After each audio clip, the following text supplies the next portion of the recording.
Gracias, ¿qué tal? Buenos días a todas, a todos.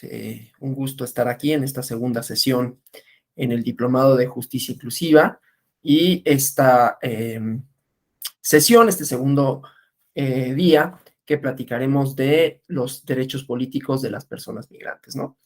Abordamos, muchas gracias, perdón a la Cristian, ya ni siquiera tuve tiempo de darte los buenos días, y agradecer al equipo de tecnologías educativas por la grabación, por abrir la sala, todo.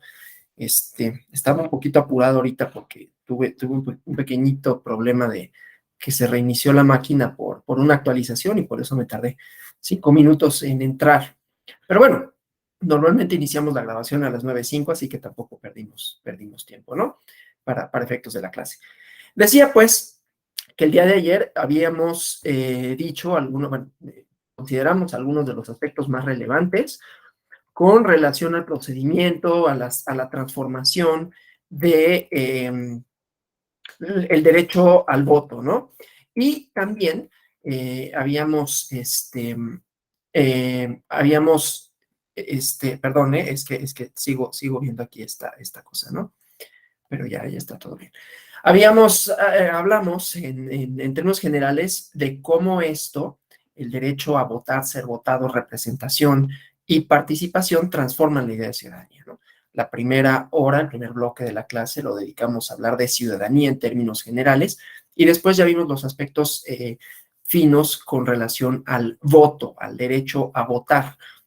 Voy a terminar con eso para después dar paso al derecho a ser votado allende las fronteras, ¿no? Más allá de las fronteras, que esto decía desde el día de ayer, transforma la idea de Estado, ¿no? Ya no es necesario que lo repita, solo hago esta acotación un poco reiterativa, ¿no? De cómo se transforma, porque entonces estamos yéndonos ya no nada más al territorio como criterio. Y con relación a algunos datos que vimos ayer de la población migrante, vamos a recuperarla para hablar de la sentencia SUPRAP 21/2021, que yo espero que hayan tenido oportunidad de analizar. De todas maneras, vamos a comentarla, ¿no? Que es una sentencia, para quienes la vieron, ¿no? Que se pronuncia sobre el derecho a ser votado de representación en diputados para las personas migrantes, ¿no? Vamos a ver cómo lo resuelve, qué dice sobre la población migrante, ¿no? Y también vamos a ver otra sentencia, esta de la Sala Regional Ciudad de México, con relación a una reforma, ¿no? Vamos a obviar unos aspectos procesales que también contiene la sentencia, que no dejan de ser interesantes, pero esos nada más los voy a comentar de manera general para ver qué fue lo que sucedió, ¿no? Y si tuvieron oportunidad de revisarla, pues también la vemos, ¿no? Pero bueno, entonces vamos a regresar a la parte de los elementos para instrumentarlo el voto, ¿no? Ayer terminamos viendo cómo se cambió la forma de expedir credenciales para votar en el extranjero, porque antes no era, en las elecciones ya vimos, ¿no? Se instrumentó en 96, hubo una reforma que permitió que las personas que tuvieran padre o madre, no los dos, sino una o la otra, fueran considerados mexicanos por nacimiento, ¿no? Luego, que en 2006 fue el primer ejercicio de voto en el extranjero, pero que tenía varias restricciones, mismas que prácticamente se replicaron en 2012. Entonces, después, en la reforma de 2014, ya vimos distintas modalidades, entre ellas la idea de, ¿cómo se llama? De las credenciales. Pero esos fueron digamos, fue una de las varias estrategias, digamos, que se diseñaron para que los migrantes pudieran votar. Entre otras, también estuvo la creación de una matrícula consular, ¿no? Un documento que les permite contar a los connacionales que no viven en México con una identificación oficial y es reconocida en distintas entidades, ¿no? Dependencias federales, estatales, estadounidenses, entidades financieras, ¿no? Entonces, esto también como una identificación.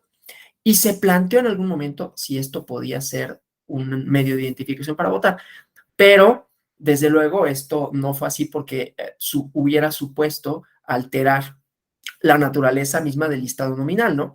Y habría introducido un elemento de desigualdad. Entonces, bueno, nada más eso para mencionarlo. Ya vimos los elementos de la credencial para votar en el extranjero, que es la manera de identificarse para poder emitir el voto, ¿no? Ahora, hablé únicamente ayer del voto postal, que no es la única modalidad. Otra alternativa es el voto por Internet, ¿no? Que es rápida, de bajo costo, relativamente, ¿no? Porque hay que tener un servidor, bueno, un servidor y sistemas de seguridad importantes, pero igual, a través de una página de electrónica con acceso restringido, con clave de acceso individual para cada elector en cada elección, ¿no? Había precedentes de esto en las elecciones locales de Coahuila, pero había cuestionamientos con relación a la desigualdad en el acceso a la tecnología, ¿no? Incluso en Estados Unidos, donde tienen un más amplio acceso a Internet, ¿no? Y los costos asociados a asegurar esta confiabilidad, ¿no? Eh, Hablamos de 2012 con la elección que en el caso del jefe de gobierno del Distrito Federal tuvo una buena participación, ¿no? Y se utilizó el voto por Internet, ¿no? Y tras esa experiencia, como resultado de la reforma electoral de 2014, se utilizaron también o están contemplados y se han utilizado, ¿no? Los medios electrónicos para la votación, ¿no? Pero bueno, el chiste es que inclusive ya hay otras modalidades de urna electrónica, ¿no? Que tienen un elemento de seguridad adicional, que te dan un comprobante, digamos, y esto ya no nada más el voto de la urna electrónica, no necesariamente para el voto en el extranjero, pero a lo que voy es que hay distintas modalidades, ¿no? Pero bueno, el debate sobre el voto en el extranjero también se ha dado en torno a su representación, ¿no? En algunos países, ya vamos a la otra parte, ¿no? En algunos países se han creado distritos o circunscripciones extraterritoriales o se han reservado curules para representar a los residentes en el exterior. En México, a nivel federal, primero, ya lo vimos, ¿no? Cómo se fue transformando, solo se participaba en la elección presidencial y la distribución de los votos de acuerdo al distrito de su presidencia no tenía mayor impacto, salvo en algunos lugares, ¿no? Que no necesariamente tenían la mayor migración. En Guerrero, en Zacatecas, ¿no? En Chiapas, existía se reservaban pues, escaños para diputados migrantes, también en Chiapas, ¿no? Aunque después en 2016 se suprimió, ¿no? Pero en las legislaturas locales ya se contempla en diversas esta idea de la figura migrante, una de cuyas controversias vamos a ver en el caso de la Ciudad de México, ¿no? Pero bueno, entonces el debate sobre el voto en el extranjero y su representación tiene que ver con reconocer este derecho político para aquellas personas a quienes las decisiones, las actividades del gobierno no impactan de manera directa, pero sí es un grupo suficientemente grande para definir una elección, lo cual tiene sus complicaciones. Y vamos a ver cuál es la argumentación en este sentido de la sala superior en el Supra 21 diagonal 2021 con relación a esto, ¿no? ¿Por qué si no tienen un impacto directo, en principio, ¿no? Diríamos, bueno, pues viven en otro país, la política pública que les afecta no es la nacional, pero conservan vínculos, y ayer hablamos, ¿no? Vínculos imaginarios y materiales, ¿no? O sea, las remesas, por ejemplo, ¿no? Que envían, pero también las circunstancias por las cuales migran, no es que necesariamente, digo, ahí hay trabajos antropológicos y podríamos pasarnos un buen rato hablando de por qué migra la gente y hay elementos inclusive de cultura, ¿no? Yo tuve cierta cercanía, bueno, mucha cercanía con un municipio de Guanajuato que tenía alta migración, ¿no? Y donde era como lo que hay que hacer, era una parte incorporada ya a la cotidianeidad, ¿no? Era como, pues esto es lo que, es la práctica normal, ¿no? Como para algunas personas lo normal puede ser en la universidad, en ese lugar, y estoy cierto que en muchos otros, ¿no?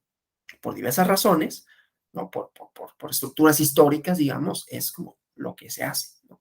Pero bueno, decía pues, pueden definir una elección, ¿no? Y entonces eso añade elementos de debate, ¿no? ¿Cómo podría plantearse esa problemática, ¿no? De decir, ¿qué tal que una elección muy cerrada se define por aquellas personas que no están en el territorio nacional? Volviendo a la idea de que se modifica la concepción que se tiene del Estado, ¿no? Pero bueno, entonces la ampliación de derechos, el aumento de participación, desde luego contribuyen a la legitimidad democrática, ¿no? Pero se puede afectar si hay una percepción de una influencia desproporcionada desde el extranjero, ¿no? Se imagínense ustedes un conflicto electoral que se diera porque una elección se definió. A ver, no se definiría por el voto en el extranjero, el voto en el extranjero sería parte de la sumatoria, pero imagínense, es una situación altísimamente improbable, pero que una elección se definiera, bueno, no es tan improbable, que se definiera por 4,000 votos, ¿no? Y que en el voto del extranjero el candidato ganador obtuviera una diferencia de 5,000 votos. O sea, ganara por 5,000 votos en el extranjero y la elección se definió por 4,000. Entonces, esos resultados definitivamente serían los que hubieran inclinado la balanza. No solo esos, porque esos se tendrían que sumar los otros millones de votos que también sufragaron a favor de ese candidato o candidata, pero a final de cuentas estaría este elemento, ¿no? Si las preferencias político-partidistas, dice Dieter Nolen, eh, difieren considerablemente entre los votantes internos y del exterior, también aumenta el riesgo, ¿no? De manera tal que hay que establecer una relación razonable entre estos electorados. Ya habíamos hablado de un universo potencial de más o menos 12 millones de personas, ¿no? Que es una proporción importante, pero también bajas participaciones, ¿no? Baja participación en cuanto hace a las elecciones de 2012, 2000, pues aún en 18 la participación desde el extranjero tampoco fue tan alta como se hubiera esperado, ¿no? Pero bueno, entonces, hablando de la reforma electoral de 2014, en donde decía se introdujeron cambios relevantes al voto de las y los mexicanos en el exterior, hablamos de la modificación del 329 del COFIPE, el entonces COFIPE, ahora Ley General, perdón, de Instituciones y Procedimientos Electorales, pero esto se hizo extensivo, ¿no? El sufragio a presidente en la reforma, ¿no? Ahorita vemos cómo, y voy a retomar una parte del sistema electoral mexicano, cómo se ha transformado también mediante la jurisdicción, ¿no? La jurisdicción constitucional. Bueno, entonces no solamente era insisto, desde la reforma, desde los cambios desde los cambios legislativos, se permitió en 2014 el sufragio no solo por presidentes, sino también por senadores, y cuando la constitución local de la entidad federativa de que se tratase lo contemple, también por gobernador o jefe de gobierno, y o diputada, diputado migrante, ¿no? Y entonces decía, hay 3 modalidades, también de conformidad con la reforma, ¿no? Correo, personal, embajadas y consulados, y en línea a través de Internet, ¿no? Una modalidad que el INE desarrolló, aprobó un sistema de voto electrónico que tiene condiciones de seguridad, certeza, funcionamiento, ¿no? Entonces, bueno, no fue para las elecciones de 2018 todavía, me parece, ¿no?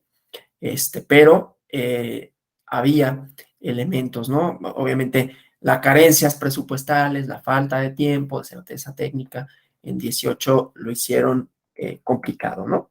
Pero bueno, hay experiencias, ya decía, exitosas de voto por Internet en México, en Coahuila, en el Distrito Federal. Hay una tesis, la tesis 24 diagonal 2012 del Tribunal Electoral que permite esa modalidad, ¿no? O sea, que dice que dicha modalidad es constitucional, es legal y que otorga certeza, siempre y cuando obviamente se garantice la, pues eso, la seguridad del medio electrónico, ¿no?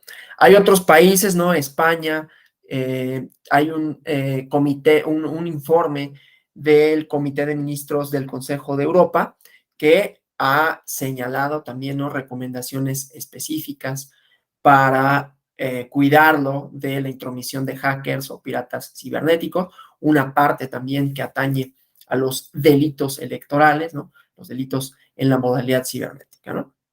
Pero bueno, entonces, este proceso de credencialización también como una consecuencia de la reforma de 2014, en donde se puede obtener la credencial de elector en el extranjero si se realiza la solicitud en la red consular a través de la página o a través de la página electrónica del INE, ¿no?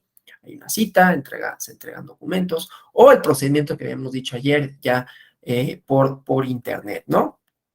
La credencial tiene la leyenda, credencial para votar desde el extranjero, muestra el domicilio en el extranjero, la entidad de nacimiento de quien sea titular o alguno de sus padres, en el entendido, ¿no?, de la extensión de la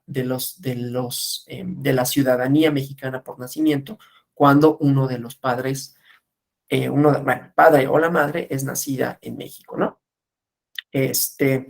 Y desde 2016, la expedición de credenciales en las sedes diplomáticas se ha ido ampliando, ¿no? Gradualmente y así sucesivamente, ¿no?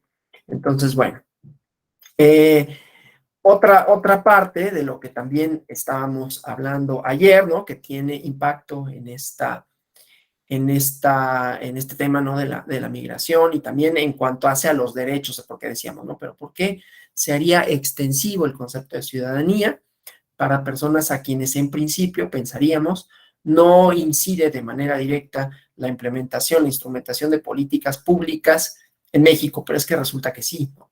Porque la relación bilateral con Estados Unidos tiene en la agenda un punto importante de tensión en la migración, justamente, ¿no? Y las medidas antiinmigrantes, las posiciones, específicamente, aunque no nada más, de Donald Trump, ¿no? Recordemos, por ejemplo, la cancelación del programa de acción diferida para llegados durante la infancia, ¿no? El DACA, por sus siglas en inglés, que les permitía permanecer legalmente en Estados Unidos a las personas, ¿no? Que habían llegado durante la niñez. Entonces, esto hacía necesario que los denominados, así se autodenominaron, los Dreamers, ¿no?, contaran con un documento que acredite su ciudadanía mexicana, como la credencial para votar, ¿no? Entonces, esto también permite tener a las y los migrantes una identificación oficial en México, ¿no?, en caso de que fueran deportados. Hace posible su ubicación por parte del gobierno mexicano para canalizar mejor las acciones en defensa de sus derechos. Y otros estados, California, Texas, Illinois, reconocen esta credencial como identificación válida, ¿no? Entonces, vamos a ver ahorita en la sentencia Supra 21 diagonal 2021 todas las complicaciones que tiene no solo el tema de la representación, por sí mismo es un problema, ¿no? ¿Cómo lo hacemos extensivo? Sino la instrumentación de pues de toda la logística que implica, ¿no? Entonces, vamos a ver esa parte, ¿no? Porque pues tiene que ver con los costos, tiene que ver con las campañas, ¿no? Las campañas en el extranjero que desde luego no pueden hacerse, cómo se fiscaliza, ¿no? Entonces, todos esos elementos estarán presentes, ¿no? En la sentencia, ¿no?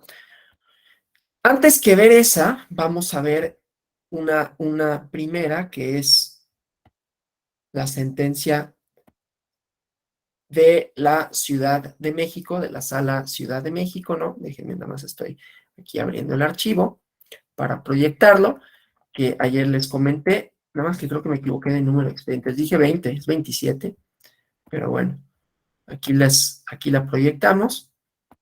Voy a comentar así como los aspectos más relevantes, ¿no?, de la sentencia. Déjenme verificar que se vea de manera correcta. Ok. Entonces, bueno, esto, ¿no? Vamos a ver como un poquito los antecedentes de la controversia, pero me interesa detenerme en una parte, ¿no? Esta cosa de la inaplicación de disposiciones, ¿no? Inaplicación de medidas legislativas. El sistema electoral mexicano se ha construido desde dos vertientes, ¿no? El sistema electoral como lo conocemos ahorita. Las reformas legislativas, por un lado, y la transformación jurisdiccional. El motor de ambas, ahora sí que en términos hegeliano-marxistas, ¿no?, es el conflicto, ¿no? La primera gran reforma de 1977 introdujo la representación, ¿no? La representación de los partidos pequeños, que a partir de entonces se consideraron entidades de interés público, pero partidos que en un sistema no competitivo, no podemos hablar en ese momento de democracia, pero se introdujo la posibilidad de, en ese entonces, que en 100 circunscripciones plurinominales se distribuyeran entre los partidos menos votados, pero que aún así habían obtenido una cierta confianza, digamos, ciudadana, ¿no? Perdón, un poco es que sabía que iba a toser, sabía que iba a toser. Tomé agua y de todas maneras me provoqué la tos, ¿no? Perdón. Decía, este, entonces en esta reforma, sin que se modificaran las reglas de la competencia para hacerla democrática, ¿no? Que cualquier partido pudiera ganar los 300 distritos uninominales, prácticamente siempre los ganaba el mismo partido, entonces tenía un dominio absoluto, ¿no? Pero además de ese dominio político, que no perdió en realidad con motivo de la reforma, pues había una falta de representatividad, ¿no? O sea, yo puedo, imaginen, este ejemplo sí me lo pongo, pero yo puedo ganar un distrito uninominal por un voto, ¿no? Que yo me postulara, no es que yo no tengo ni intenciones ni de postularme, no puedo, no por mi encargo ni nada, solo es un ejemplo hipotético que no va a suceder. Y gano por un voto. Y vamos a suponer que en mi distrito votaron por mí, por decir una cantidad, 10,000 personas. Y que la candidata candidato perdedor obtuvo 9,999. En realidad representamos, en principio, al mismo número de personas. O sea, estadísticamente no hay diferencia, ¿no?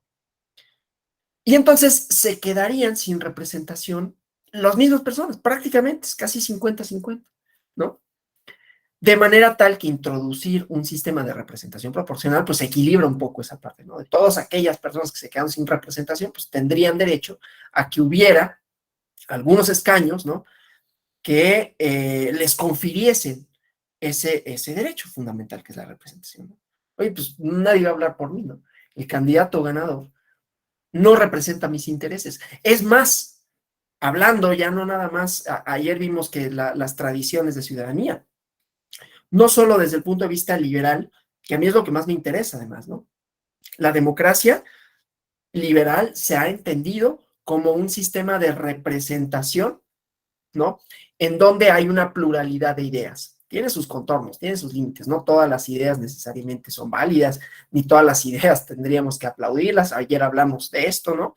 Con el discurso que hacemos con los discursos xenofóbicos, ¿no? Que pretenden expulsar a distintas personas, y no solo los migrantes, ahorita estamos hablando de migrantes, pero que pretenden expulsar personas, ¿no? De la condición de ciudadano, o que les dejan de reconocer derechos como grupo, ¿no? Y por eso también es importante el Subplan 21 de diagonal 2021. Bueno, el chiste, pues, es que la idea liberal es como pluralidad de ideas, pero aquí lo vamos a ampliar, ¿no? Por eso decíamos, la ciudadanía democrática no nada más son ideas, no nada más es la cuestión de que hay posiciones legítimas que contienden y que esto está bien, que es parte del juego democrático. Bueno, no me gusta decir juego, porque es parte de la democracia, ¿no? Que haya conflicto. Bueno, que haya posiciones encontradas, que haya formas distintas de entenderse, ¿no? Y que esas sean manifestaciones, insisto, no solo de ideas, sino culturales. Y por eso se amplía el espectro, no solo de, bueno, todos los partidos son bienvenidos, insisto, todos los partidos que se inscriban dentro de las reglas democráticas, ¿no? Todas las ideas que se inscriben en las reglas democráticas son bienvenidas y bienvenidos, ¿no? No, también otras formas culturales. Claro, la contraparte es el libro este que les dije, la ficción imaginada por Julia Beck en su misión, ¿no? Bueno, pero ¿qué pasa cuando esas manifestaciones culturales pudieran ir en contra de toda nuestra tradición, ¿no? Y entonces, bueno, eso hace interesante un poquito la novela, ¿no? O sea, tampoco se trata, hay que encontrar un equilibrio, ¿no? Entre una cosa y otra, ¿no? Y desde luego, ¿cuál es el equilibrio? Pues las reglas democráticas. Entonces, las reglas democráticas, y vamos a irlo abordando de esta manera, se transforman pues por la legislación o por la jurisdicción.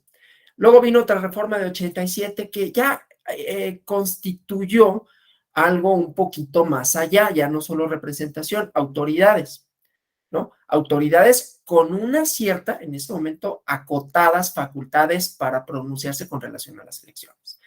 Antes de eso había una facultad que se usaba poco en el artículo 97 constitucional de la Suprema Corte que podía, y se fue transformando la redacción del artículo, ¿no? Pero podía investigar violaciones graves al voto público. Podía instruir que uno de sus miembros o que un juez o que un magistrado lo investigara, ¿no? Luego fue a solicitud de, y así sucesivamente, solicitud de alguno de los ejecutivos, se fue acotando esa parte y luego nació el TRICOEL, ¿no? Que tenía en realidad funciones acotadas, insisto, ¿no? Pero bueno, luego otra reforma, un poquito más grande, que instituye al INE, y el 96, que es la que me interesa, ya encontramos al Tribunal Electoral como un tribunal constitucional. Y eso es lo que me importa porque el otro camino de reformas en el sistema electoral se da por la vía jurisdiccional. Cuando un tribunal es constitucional, este puede pronunciarse en contra de la regla de la mayoría. Se vuelven en órganos contramayoritarios. ¿No? Esto que decía de los contornos de la democracia y cómo los definimos. Los contornos de la democracia, ¿no? Se definen con relación a los valores de la democracia, ¿no? Ayer no lo comenté, o no sé si lo comenté, ¿no? Pero si ya dije que el motor del cambio, en términos hegelianos o marxistas, si quieren, es el conflicto que puede ser de clase, que puede ser cultural o intracultural, pero que pone de manifiesto posiciones legítimas en tanto no suponen la expulsión de expresiones legítimas, ¿no? Claro, es un problema definir qué es legítimo y qué no, pero bueno, expresiones legítimas que aceptan la diferencia, que aceptan la pluralidad. Entonces quiere decir que la democracia, además de reglas e instituciones, es conflicto y son valores, ¿no? Y que entonces las instituciones, cuando definen los contornos del conflicto y cuando dicen qué conflicto sí es democrático, qué no, a quién le asiste la razón en esos términos, es porque puede haber inclusive disposiciones que, si bien es cierto, están legitimadas por un procedimiento democrático y por representantes electos democráticamente, pueden trastocar las normas de convivencia democrática porque son valores sobre todo. Y entonces, a partir del 96, viene esta posibilidad y con ello la construcción de derechos tanto sustantivos como adjetivos por parte de los tribunales. Hay muchos ejemplos. Vamos a ver uno, ¿no? Que es la construcción de derechos subjetivos públicos, ¿no? Derechos inherentes a la persona que puede ejercitar. Derechos adjetivos, como ejemplo, ¿no? Está los orígenes del procedimiento especial sancionador, ¿no? Que fue mediante una sentencia que se instrumentó primero, ¿no? Después se incorporó en la reforma de 2007, pero fue una sentencia relativa al conflicto de 2006, el conflicto postelectoral, con relación a la propaganda, ¿no? Y entonces, al no haber una vía sancionadora, la Sala Superior instruyó al INE para que, bueno, el IFE en ese entonces, para que la tuviera, ¿no? El juicio electoral, que surgió también dentro de los procedimientos especiales sancionadores, pero que tiene muchas otras aplicaciones, ¿no? Para todas aquellas circunstancias en donde no haya una vía idónea, se tramita. Esto solo para decir, también derechos adjetivos, ¿no? Procedimientos para hacer valer derechos subjetivos, ¿sí? Entonces, bueno, el chiste es que esta es otra fase, otra etapa, ¿no? Que ya es como más avanzada, ya de la sofisticación del sistema electoral, en donde no solo son las reglas legislativas, sino que la transformación, incluso en la representación, se da a nivel tribunales, ¿no? Pero para que haya transformación a nivel tribunales, pues tiene que haber gente que pida esa conflicto, pues, ¿no? Que haya quienes se inconformen, ¿sí? Que haya quienes soliciten y, bueno, pues entonces que haya posiciones encontradas que resuelvan los tribunales. Bueno, entonces, en este caso, lo que vamos a ver es esta inaplicación de disposiciones, ¿no? Y entonces aquí esta idea, ¿no? Del Tribunal Electoral, de que desde el primer párrafo de la sentencia se dice cuál es el sentido de la misma, ¿no? No me tengo que ir al último. Se revoca para efectos de lo expuesto en el considerando sexto. Y entonces me voy al considerando sexto y resulta que el considerando sexto está en la página 90, ¿no? Entonces, pues, ¿por qué no llegan al considerando sexto? ¿Por qué 90 páginas Hay veces que hay que hacer la relatoría, pero 90 páginas, ¿no? Y eso pasa todavía en algunos órganos de impartición de justicia. Pero bueno, entonces revocan un acuerdo plenario y deciden en plenitud de jurisdicción, ahorita vemos esa parte, ¿no? Inaplicar disposiciones de un decreto que se había publicado, que implicaron, era una reforma al COFIPE de la Ciudad de México, eliminar la figura de diputación migrante, y el efecto es, si se va a aplicar, determinar que para el proceso electoral que concluyó hace relativamente poco, ¿no?, prevaleciera en este COFIPE, en el, bueno, Código de Instituciones y Procedimientos Electorales, COFIPE, porque no es federal, ¿no? Código de Instituciones y Procedimientos Electorales de la Ciudad de México, que prevaleciera la figura y entonces consolidar su aplicación en el proceso electoral en la Ciudad de México, ¿no? Entonces, bueno, esa es como la sentencia, ¿no? Pero la sentencia está precedida de una serie de cosas. Primero, de una reforma. La Constitución en 2017 se publicó una Constitución local, ¿no?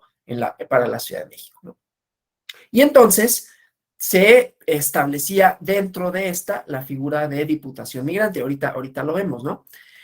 Entonces, primero, el Código Electoral, la Constitución entra en vigor y en el Código Electoral se establece la figura de la diputación migrante, ¿no?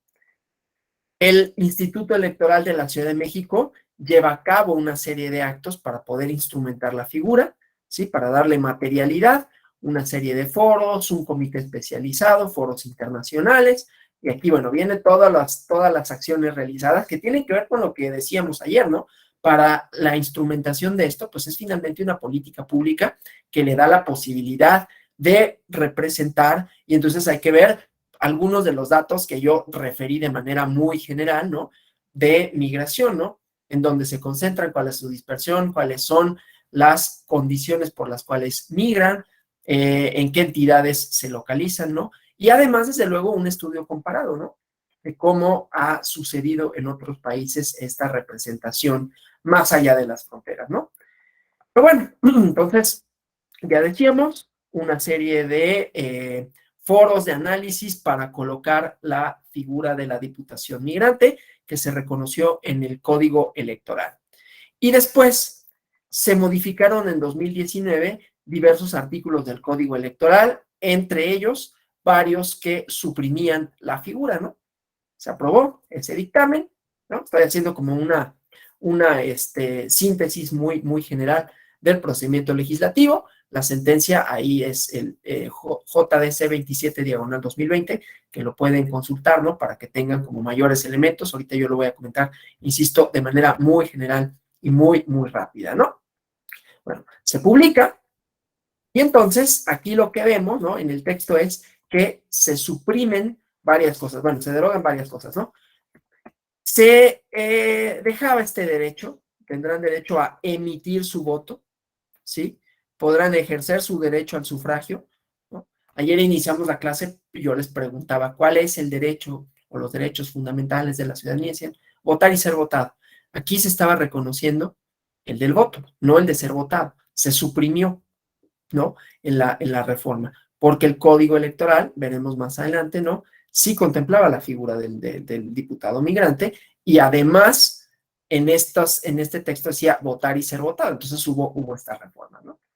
Esta parte me la voy a brincar, nada más les voy a comentar así de manera muy general, ¿no? Se presentó un juicio ciudadano ante el tribunal local y en el tribunal local dijeron somos incompetentes, ¿no? Y entonces, al declararse incompetente el tribunal local, acudieron a la sala regional Ciudad de México a impugnar esa resolución de incompetencia, ¿no? Porque la pretensión era, si tienen competencia, sí se pueden pronunciar con relación a actos legislativos que se refieran a derechos electorales, ¿no? Derechos político-electorales. Pues bueno, aquí cuestiones procesales, ¿no? Que me voy a brincar. Terceros interesados, todo esto, ¿no? La procedencia, si se presentó dentro de la temporalidad, el interés jurídico, ¿no? De quienes promueven, desde luego, en una organización migrante, ¿no? Que tenía interés jurídico. Me brinco todas esas partes, ¿no? Aquí nada más estoy avanzando rápido, ¿no? Pero esto es importante, ¿no? La parte actora decía, planteamos la inconstitucionalidad de un decreto, ¿no? En donde, o cuyas consecuencias vulneran los derechos político-electorales que prevé la Constitución, ¿no? Y entonces le corresponde, por un lado, a la sala regional, pero hubiera podido pronunciarse el Tribunal Electoral, ¿no? Aquí se está precisando que la sala regional, pues sí tiene esto que decíamos, ¿no? Competencia para pronunciarse con relación a normas de carácter general que puedan ser consideradas contrarias a la Constitución, que afecten derechos político-electorales, ¿no? Entonces, bueno, y algunas otras cuestiones relativas a esta, ¿sí? Insisto, estos me los brinco, son un poquito aspectos procesales que desde luego son interesantes, pero que para efectos de aquí nos interesan un poco menos, ¿no? Entonces, bueno, aquí la urgencia del asunto, eso sí, para resolverlo rápido, por un lado, en medio de la pandemia, pero por otro lado, por los efectos, ¿no? O sea, porque si no se resolvía rápido, pues se generaba un daño irreparable, ¿no? Si la sentencia se dilataba por la fase en donde se encontraba el proceso electoral, ¿no? Pues ya en puerta, ¿no? Entonces, bueno, por eso era que se tenía que resolver de manera urgente que en los procesos electivos de la Ciudad de México se vote por una diputación migrante, ¿no? Y el próximo año se celebran elecciones, de manera tal que pues sí hay una urgencia, ¿no? Para que se pueda, en caso de que fuera como fue declarada inconstitucional y se inaplicara dicha disposición y tuviera que subsistir la figura, pues se tendrían que retomar los trabajos, ¿no? Y eso también impacta al calendario electoral, bueno, sí, ¿no? Impacta a la selección de candidaturas, etcétera, ¿no? Entonces, bueno, se generaría un daño irreparable porque si no se resuelve de manera inmediata, pues ya no podría satisfacerse la pretensión, que además es una pretensión legítima, ¿no? Entonces, bueno, primero decía el Tribunal Electoral Local que no tenía que ver con la vulneración de derechos político-electorales. De manera muy sintética les diré, la sala regional resuelve que sí, ¿no? Que hay vulneración a los derechos político-electorales, hace una precisión, pues, de los tipos de control constitucional que puede hacer el Tribunal Electoral, pero dice, a ver, finalmente no vamos a reenviar el expediente al tribunal para que diga, ¿sabes qué? Que si eres competente, pronúnciate, porque eso también generaría dilaciones. También el Tribunal Electoral del Poder Judicial de la Federación tiene competencia para resolver en plenitud de jurisdicción en los distintos procedimientos, ¿no? Y entonces, pues ya para qué te lo reenvío y para qué perdemos tiempo, porque el reenvío también va a suponer que se puede volver a impugnar en esta misma sede jurisdiccional. Para evitar eso, pues resolvemos nosotros el fondo de la controversia. Es decir, si este decreto que reformó, que derogó diversas disposiciones y que afecta a el ejercicio de derechos político-electorales, ese es mi perrito, esos sonidos que son, ¿no? Derechos político-electorales afectados, vulnera la Constitución y que además eso supondría en un momento dado, ¿no? Que carecen de representación, siendo que la tienen asegurada, digamos, constitucionalmente de alguna forma, en la Constitución local, pues, de la Ciudad de México, y también como un derecho fundamental de la ciudadanía, ¿no? Entonces voy a continuar para ver estas cuestiones de las pretensiones, ¿no? Pero bueno, entonces esa parte, ¿no? Estos son los puntos de inconformidad. Por un lado, el acceso efectivo a la justicia, que de ahí es más que nada la cuestión relativa ¿cómo se llama? A la incompetencia que decretó el tribunal local. Pero esto, la violación del derecho a votar y ser votado, ¿no? Se elimina la definición en el Código Electoral de la Ciudad de México, el diputado migrante, y entonces se restringe el derecho a participar, por un lado, a quienes pudieran ser candidatas, candidatos, pero también de representación, ¿no? Representación de todas esas personas que, y esto se hace extensivo, no me referí tanto a esto, ¿no? Pero las entidades federativas, no solo la federación, ya había mencionado Zacatecas, mencioné Chiapas, ¿no? Como entidades, digo, ahora son bastantes más, ¿no? Coahuila, en donde se contempla el derecho a la representación más allá de las fronteras de la entidad, y entonces también quienes son originarios de esa identidad, hay una comunidad ¿no? Zacatecana, una comunidad chiapaneca, una comunidad guanajuatense, una comunidad queretana, una comunidad campechana, ¿no? En los Estados Unidos, y que tendrían derecho también a representación dentro de sus legislaturas, no solo a nivel federal. Ahorita lo vemos a nivel local con este ejemplo de esta sentencia, y luego lo vamos a ver el ejemplo a nivel federal con la SUBRAP 21/2021. Pero bueno, entonces se elimina la figura, la definición de candidato migrante, y con ello, insisto, se restringe, dicen, el derecho de participar, pero también el derecho de representación, ¿no? Entonces, con ello, pues se vulneran una serie de disposiciones. Aquí está el marco jurídico, ¿sí? Y la condición de residencia de las personas que no residan en la Ciudad de México no puede ser una causa razonable para excluirlos de participar en asuntos públicos, ¿no? Entonces, bueno, primero la competencia, ¿sí? Esto que decía, sí tiene naturaleza político-electoral, esto lo voy a obviar, aunque no deja de ser interesante. Sí les recomiendo que cuando puedan, pues échense un clavado a la sentencia, ¿no? Para decir por qué sí, cuál es la competencia formal y material del tribunal local, ¿no? Y con ello habla del sistema de control, ¿no? El control concentrado, difuso, los tipos, lo que significa uno y el otro, ¿sí? Entonces, bueno, esto, insisto, lo obvio, ¿no?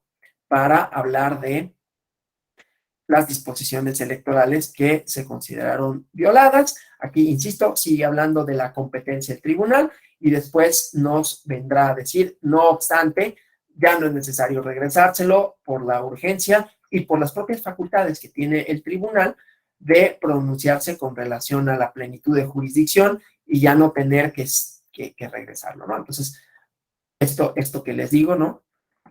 Sería inútil, de alguna manera, ¿no? Que le devolviera el asunto para una nueva resolución, además por los tiempos, ¿no? Entonces, bueno, consideran los agravios y ya, los requisitos de procedencia, si fue oportuno, ¿no? Ya, el medio de defensa intentado en un primer momento, el interés jurídico o legítimo para definir los alcances, ¿sí? Esto, otra vez, son cuestiones procesales que voy a obviar, porque esto es lo que me interesa, ¿no? Primero, interés legítimo, ¿sí? Quienes lo controvierten no necesariamente son las personas que van a ser candidatas y candidatos, pero sí serían afectadas. Se afecta su derecho de participar si quisieran hacerlo, y se afecta su derecho de representación, de manera tal que yo, aunque no diga, pues es que tú no eres el candidato, tú no eres el titular del derecho subjetivo público. Bueno, potencialmente podría serlo, porque se me está cancelando la posibilidad, o un miembro de la comunidad de la organización de quien yo soy parte, ¿no? Pero no solo eso, también se me cancela mi posibilidad de ser representado, ¿no? Y entonces por eso se hace extensivo esta idea del derecho, el interés jurídico y el interés legítimo, ¿no? Tengo interés jurídico cuando soy titular de un derecho, y aquí sería tengo interés legítimo cuando la disposición también me afectaría en mis derechos, aunque no sea el derecho efectivo, material, de ser votado porque no soy candidato, pero sí, al no tener una representación efectiva, se me está vulnerando mi derecho. Inclusive, al no contemplarse la posibilidad hipotética de que yo pueda ser candidato, pues se me está vulnerando un derecho, digamos, ¿no? No sé si queda como un poquito claro, ¿no? Soy un poco rápido en la explicación de esto, porque son cuestiones procesales, pero que tampoco quiero esa en específico dejar de mencionar, porque cuando pregunten, ¿no? Pues ¿quién lo interpuso y por qué? No, pues una organización migrante, ¿no? Que tenía interés, pero interés, ¿por qué? ¿Cómo acreditaron su interés jurídico? Si ellos no eran los candidatos, no habían sido designados, no tenían interés jurídico, tenían interés legítimo por estas cuestiones que digo, ¿no? Potencialmente alguno de sus miembros podría ser candidato, candidata, o también su derecho de representación, que ya vimos es un derecho fundamental de cualquier democracia, ¿no? Y aquí ya desde un plano cultural, por eso decía, no solo pluralidad de ideas, ¿sí? Por eso es importante en esta idea de ciudadanía democrática que sea una representación más allá de lo que entendemos como representación, ¿no? Unas personas que yo elijo para que tomen decisiones en mi nombre y que expongan la pluralidad social, que la pluralidad social normalmente se entiende como hay muchas ideas distintas, ¿no? No solo ideas, insisto, manifestaciones culturales. Bueno, entonces, la entrada en vigor del decreto al que ya me referí, ¿no? Limita ejercer derechos de votar y ser votado y de representación, ¿no? Entonces, aquí se hace un examen de proporcionalidad, ¿no? Un test de proporcionalidad, la medida, ¿no? La idoneidad, la cuestión de qué tanto se aboca, esto que decíamos, se resuelve con relación a valores democráticos, que también, esto, digamos, la argumentación, a final de cuentas, se centra en decir una democracia significa una democracia constitucional, claro, con la terminología jurídica que quizás no lo exprese de esa manera, ¿no? Pero con cuestiones democráticas tales como estos derechos de representación, ¿no? Y cómo esto, la limitación impacta en restringir la condición de la ciudadanía. Entonces ya esto, ¿no? Participación activa y pasiva, ¿sí? Y se vulnera a la hora de no reconocerles ese derecho, ¿no? El Código Electoral de la Ciudad de México se limita, la reforma, a dar la posibilidad de votar, pero no de ser votadas y votados, ¿no? Entonces, bueno, aquí otra serie de condiciones.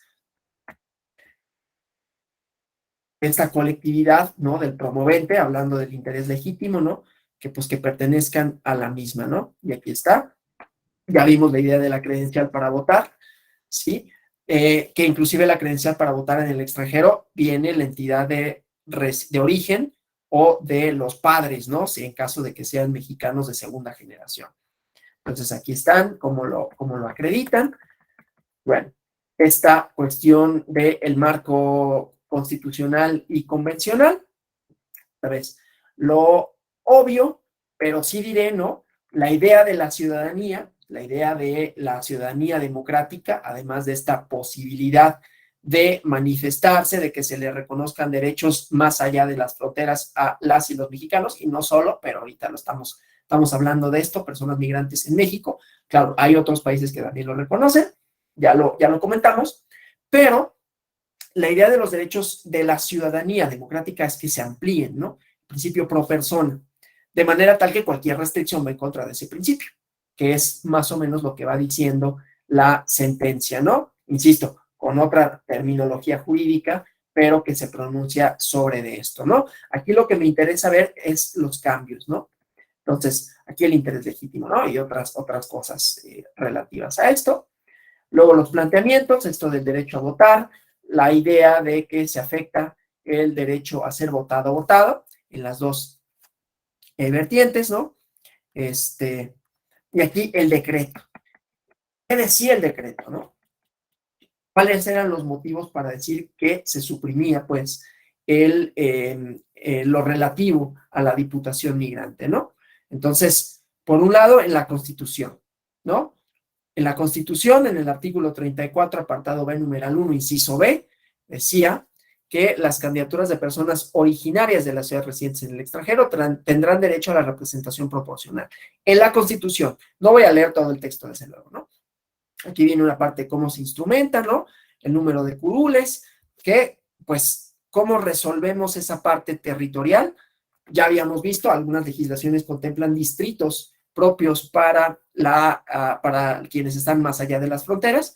En este caso es con el principio de RP. También por eso lo mencioné como uno de los cambios, no del México democrático, pero de los cambios que fueron constituyendo de a poco el sistema electoral, ¿no? La representación. Entonces aquí ya existiendo la figura de los RP, entonces se asignan candidaturas por ese principio para las diputadas, diputados migrantes, ¿no?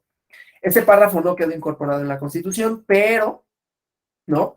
Sí se expresó en la Constitución, ¿no? El reconocimiento del derecho a votar y ser votado. No se reguló en la Constitución y esta era parte de la exposición de motivos del decreto, ¿no? Del decreto que reformó el Código Electoral. Bueno, estaba en un primer momento en la Constitución el artículo 34. Después en el dictamen no quedó regulado. Aquí hay un error, pero ahorita lo vemos, ¿no? y solo se expresó el reconocimiento de votar y ser votado. ¿Alguien advierte el error? A ver, hablando un poquito de teoría constitucional, ¿cuál sería el error cuando dicen lo suprimimos porque en la Constitución estaba, pero después solo quedó mencionado y ya no quedó reglamentado? ¿Alguien podría más o menos ayudarme con cuál es el error de técnica legislativa constitucional que advierten ustedes? Ayúdenme con eso. ¿Cuál es la idea de la Constitución? Una Constitución, ¿qué establece? Establece principios, ¿no? La Constitución no reglamenta. De pronto, en el derecho constitucional mexicano, bueno, en el derecho constitucional mexicano, en la legislación constitucional mexicana relativamente reciente, se ha optado por echar a la Constitución todo, ¿no? O sea, ya la Constitución también reglamenta, no solo instituye principios, ¿no? El 41 constitucional es reglamentación, ¿no? Después ya la LEGIPE casi que repite muchas cosas, pero está reglamentando, lo cual trastoca un poco la idea de la Constitución, pero bueno, podemos decir, bueno, pues lo único que pasa es que tiene más palabras la Constitución y pues sí, falta técnica legislativa si quieren, ¿no? Pero aquí el error está en hacer eso extensivo para la restricción de derechos. Y decir, pues es que no está regulado expresamente. Pues es que la Constitución no regula expresamente. Que lo haga de repente no quiere decir que esa sea la función de la Constitución, ¿no? Entonces dice, como solo regula eso, ¿no? Como solo expresa, perdón, pero no regula, entonces lo suprimimos, ¿sí? Se trata de una figura que forma parte de la legislación electoral local vigente, y entonces, pues lo podemos derogar, ¿no? Además de que, claro, había dificultades para la implementación, que esto lo veremos cómo se replica, ¿no? En el acuerdo del INE, que se pronuncia sobre esto y que resuelve la sala superior en el Supra 21/2021, ¿no? Entonces, hay una libertad configurativa de los legisladores locales y entonces se deroga la figura, ¿no? Pero con una base constitucional, según esto, ¿no? Pues es que no se reguló, insisto, con la falla de técnica legislativa, ¿no? Entonces, bueno, obviamente la sala regional le da la razón a los promoventes, hace todo el estudio del marco normativo constitucional, ¿no? Artículo 35, el derecho de votar en elecciones populares, la potestad de ser votado, ¿sí? Luego la propia Constitución de la Ciudad de México, ¿sí? Entonces, sí tienen facultades de reforma, pero esa reforma pues no puede ser contraria a la Constitución, ni local ni federal, ¿no? Entonces, esta parte, ¿no? Entonces, está en el Estatuto de Gobierno, toda la normatividad, vamos a obviarlo, ¿no? Aquí sí me interesan los efectos del decreto porque aquí viene la comparativa, ¿sí? Cómo es que la modificación sí tuvo un significado, cómo impacta a los derechos político-electorales de ciudadanas y ciudadanos migrantes, ¿no? Entonces, aquí estaba la idea, ¿no? En el artículo 4 del código se especificaba la figura de diputado y diputado migrante, haciendo, ¿no? Ahí sí, regulando el principio que la Constitución de la Ciudad de México establecía como reconociendo el derecho a votar y ser votados más allá de las fronteras, ¿no? O sea, sí tenía regulación constitucional local, y aún si no la tuviera, pues podríamos acudir a la Constitución Federal, como lo hacen en el Supra 21/2021, y decir, no hay una restricción territorial, pero no me adelanto, ¿no? O sea, solo para decir, hay un marco jurídico también federal que hubiera cubierto, pues es que la Constitución no lo contempla, no importa, la Constitución Federal sí, ¿no? Aquí igualmente no. Perdón, es que aquí, por avanzar con el cursor y no con las flechitas, miren, ya no estoy. ¿No? Entonces, bueno, el artículo 4 establecía esa parte, ¿no? Luego, votar y ser votadas. Tendrán derecho a emitir su voto, ¿sí? Votar y participar en las elecciones federales, en ciudadanas residentes en el extranjero, pero también aquí tendrán derecho a emitir su voto para esto y para el caso de diputado migrante, ¿no? A ver, permítanme tantito, tengo que abrir una puerta.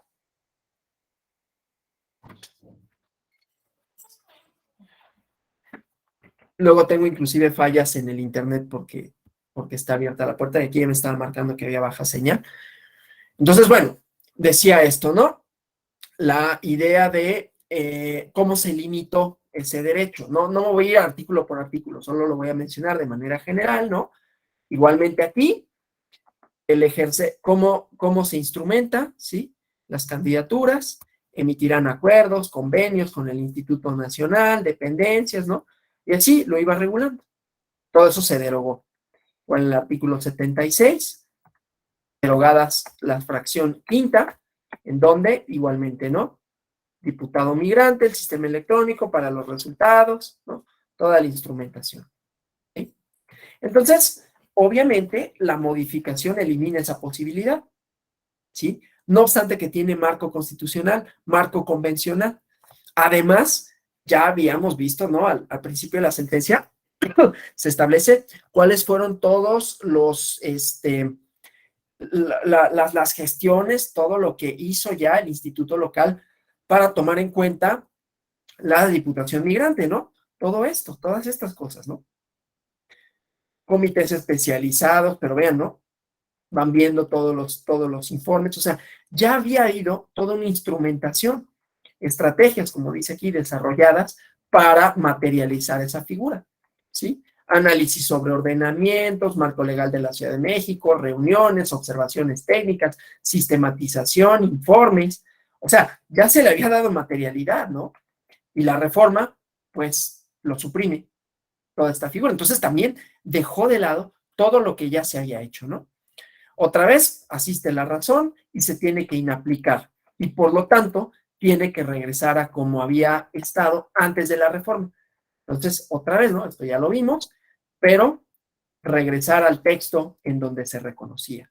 Insisto, con la idea del principio pro persona, que significa ampliar los derechos de la ciudadanía, y en este caso, ampliar la representación, ¿no? Entonces, esto de inaplicar el decreto, ¿sí? La inaplicación del decreto, y por lo tanto, los efectos, ¿no? Inaplicar, decía, el decreto, y entonces, ¿cuál es el alcance, no?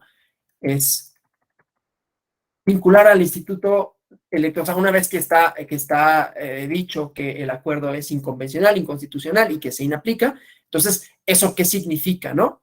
Significa que, dado que ya había algunos acuerdos, informes para cerrar, suspender este proceso que ya habían llevado a cabo para instrumentar la figura del proceso migrante, darle para atrás a esa cancelación, ¿no? Continuar, por lo tanto, impulsar los actos necesarios para que se consolidara, ¿no? Efectuar la valoración, la viabilidad para establecer la ruta, escenario para consolidar la figura de acuerdo con esos trabajos y un informe, ¿no? Obviamente también se vincula a el Congreso de la Ciudad de México para que, con motivo de la suspensión de la figura, provea lo necesario para que se le dé materialidad, ¿no? Y esto, ¿no? Lo que implica el control constitucional, ¿sí? Y así.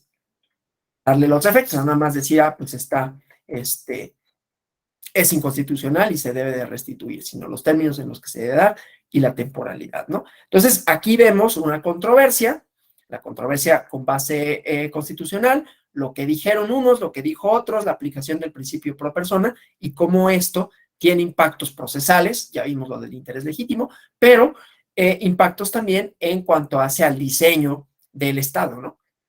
Esto que decíamos, el derecho de participación. Bueno, eso, la sentencia de la Ciudad de México, JDC 27 diagonal 2020. Ahora vamos a 21 diagonal 2021. Pero aquí sí, no sé si tuvieron oportunidad de revisarla.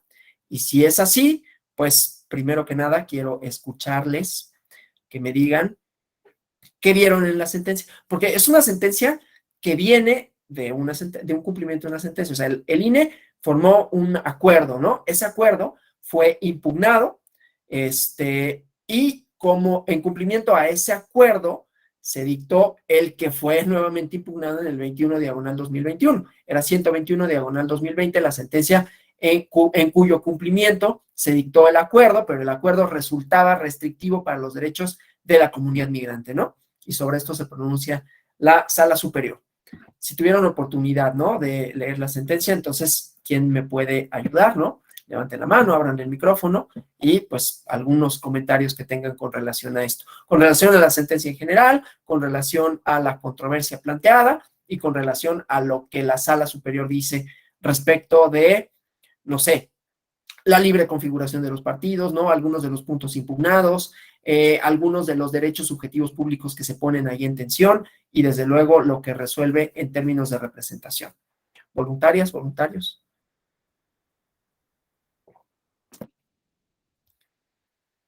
¿Nadie? Digo, por mí no hay problema, ¿eh? Yo lo puedo exponer. Yo decía para que pues sea un poquito más ameno a que yo monopolice la palabra, ¿no? Pero bueno, entonces vamos. Escuché un micrófono que se abría, o fue mi Sí, imaginación. yo, Adelante, José. Ilse de Leo. Sí, estuve leyendo que hace referencia a varios grupos vulnerables. La sentencia empieza con el tema de los migrantes, perdón, con el tema de la representación de las comunidades indígenas, ¿va? Y aborda también los grupos LGBT. Y hace rato hacía referencia a que cuando responde en el decreto el Consejo General, precisamente aduce que no tiene las condiciones para hacer lo de las diputaciones migrantes, y entonces el tribunal le dice no. Ya en otras ocasiones lo hicimos con la paridad, aunque no había todavía un contexto legal y todo eso, llevamos a cabo poder impulsar las candidaturas paritarias, porque tienes todo esta protección jurídica, hablando de principio por persona, las convenciones internacionales que te permiten que tú lleves a cabo una estructura, un estudio, de manera de que puedas impulsar las diputaciones migrantes. Y en su parte de su fundamentación de la sala sobre por qué debemos darle representatividad a este sector, a este grupo de mexicanos que están en el extranjero, es porque todavía tienen esta relación con nosotros, ¿va? Y un ejemplo de ello es las remesas que envían a cada rato a sus comunidades de orígenes, donde pues obviamente creo que todo el mundo sabe lo importante que son las remesas para este país, lo que impulsan, y eso nos permite ver que ellos están todavía muy interesados con este país y que debemos permitirles, ¿va?, acceder a esa representatividad. Bueno, ahí más o menos de lo que estuve leyendo. Excelente. Sí, Edmar León, por favor. Gracias, doctor Alonso. Buenos días a todos y todas. Bueno, a mí me parece muy interesante la sentencia, porque sigue esta línea, digamos que ha definido el Tribunal Electoral del Poder Judicial de la Federación y se define en sus spots como un tribunal principalista, ¿no? Es decir, a través del análisis de principios generales y haciendo el balance inclusive de proporcionalidad en algunos casos, pues da acceso a grupos históricamente vulnerados. Y digamos que, da acceso y reconoce derechos para que se puedan ejercer estos derechos político-electorales. Sí. Y en este caso en específico no es la excepción para las personas, es para dos. Me llama la atención aquí porque sí, yo creo que sí es importante hacer una diferenciación funcional. Habla sobre personas migrantes y, bueno, y otra categoría, personas que residen en el extranjero, y otra categoría que no la tengo aquí a la vista.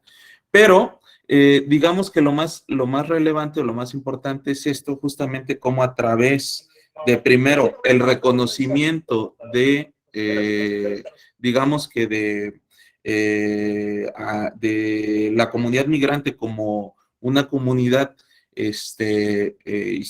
digamos que vulnerada, y a través de, hace la sentencia digamos que una referencia con datos de INEGI, de cómo está, digamos que el país en relación a la migración, hace una referencia también a principios constitucionales, pero también una parte muy importante, y es de resaltar, es el análisis que se hace en la sentencia respecto de principios convencionales, inclusive hace referencia a algunos datos,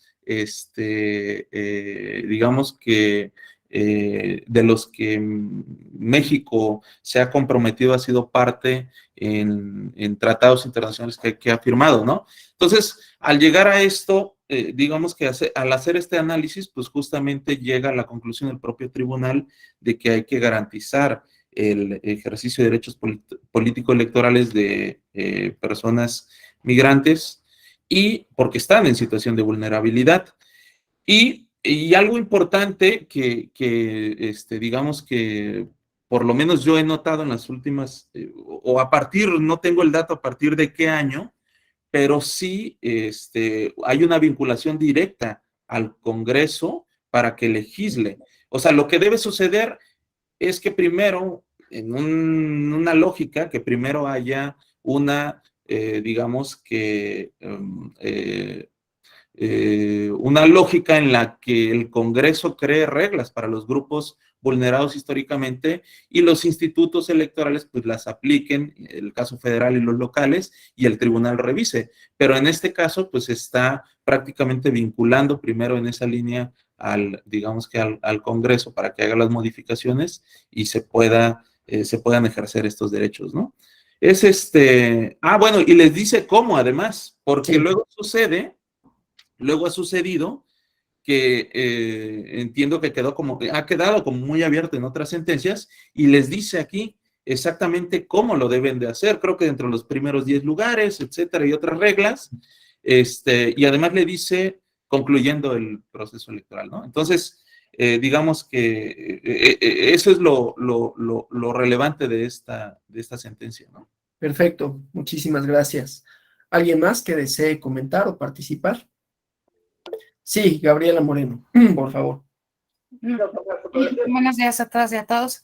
Me parece muy interesante lo que han comentado mis compañeros. De hecho, yo nada más agregaría que nos deja mucha reflexión esta sentencia. Uno, en la cuestión de las acciones afirmativas y cómo están impactando en las resoluciones.